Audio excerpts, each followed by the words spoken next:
இயேசு கிறிஸ்துவின் இனிய நாமத்தினாலே இன்றைக்கு அற்புதம் நிச்சயம்.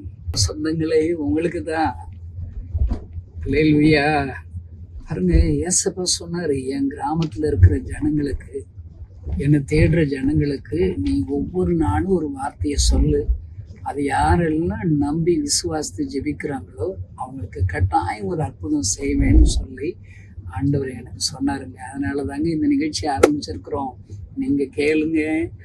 உங்கள் பிள்ளைகள், பேர பிள்ளைகள், உங்கள் சொந்தங்கள், அண்ணன், தம்பி, தங்கச்சிகள் எல்லாருக்கும் சொல்லுங்க.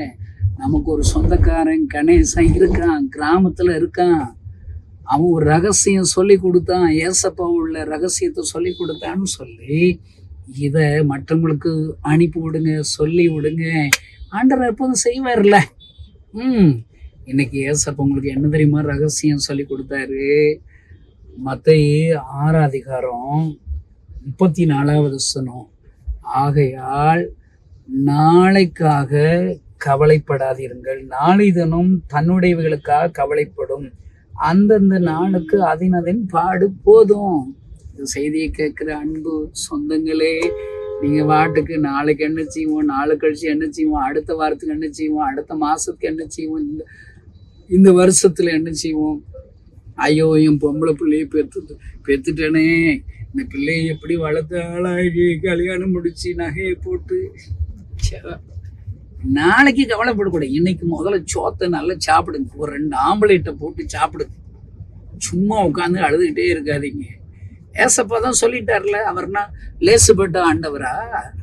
வானத்தை வார்த்தையினால படிச்சுட்டாராம், பூமியை உண்டாக்கி இருக்கிறவர். நீ பாரு, கண்ணை திறந்து பாருங்க. நீங்க வீட்டுக்குள்ள இருந்தீங்கன்னா வெளியே வந்து வானத்தை பார்த்துட்டு நீங்க மறு வச்சு பேசுங்க. அப்புறம் எதுக்கு கவலைப்படுறீங்க? உங்க வேலை என் வேலை என்ன? ஏசப்பாட்ட உங்க கவலைகளை சொல்லிடும். ஆண்டவரே, இன்னைக்கு எனக்கு ஒரு கவலை இருக்குது, இன்னைக்கு ஒரு பிரச்சனை இருக்குது, இன்னைக்கு ஒரு நெருக்கம் இருக்குது, ஏசப்பா நீங்க பார்த்துக்கோங்கன்னு அவர்கிட்ட சொல்லிருங்க.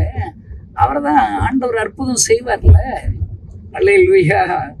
ஆண்டவர் எல்லாத்துக்கும் ஆயத்தப்படுத்துவாருங்க. அந்த அண்ணான்னு ஒரு அம்மாவுக்கு நிறைய சக்களத்திகள் கூடிட்டாங்க. இப்போ உங்களுக்கு எத்தனை சக்களத்திகள்?